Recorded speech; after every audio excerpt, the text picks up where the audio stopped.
在新疆有一个免费的景区，叫做唐布拉草原。我们自驾旅行走到了这里，由于要等6月18日60公里外的独库公路通车，我们就在这个草原上安营扎寨住了下来，一待就是好几天。期间还经历了暴风雨，我们的帐篷在风雨中摇摇欲坠，不过还好，最终还是坚持了下来。我们在帐篷里看着电影，吃着饭，等待雨停。这期间，我们在这里洗衣做饭，成了一对游牧夫妻。这个羊肉炖的还可以吧？鲜美无比。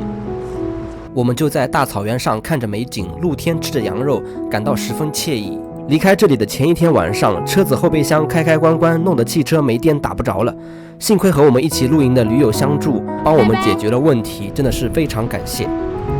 第二天离开之前，我们打算在这里骑个马再走。这里骑马的价格是80元每人每小时。你没有马吗？没有马走得很累啊。就是后面带上。对。他坐你的后面嘛。现在不累吗？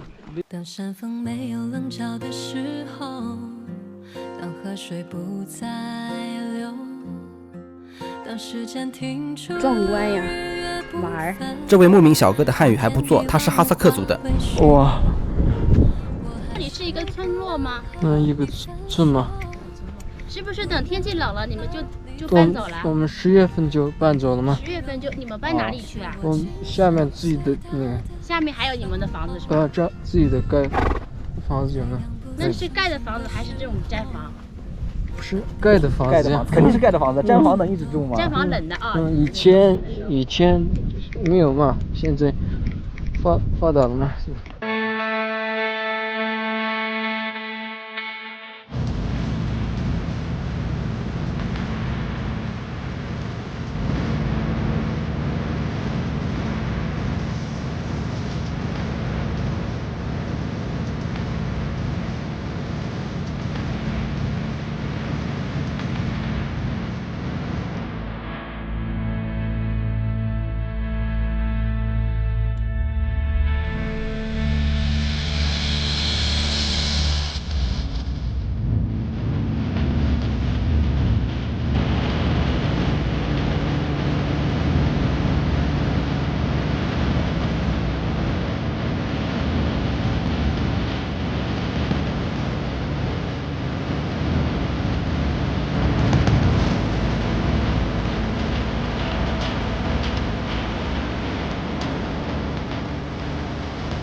在唐布拉草原露营了3天，感觉是在梦境中一样。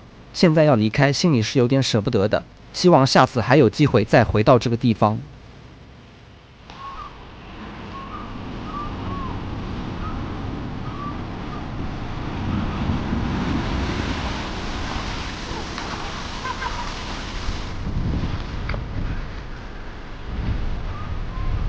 骑完马，我们就打算去百里画廊了。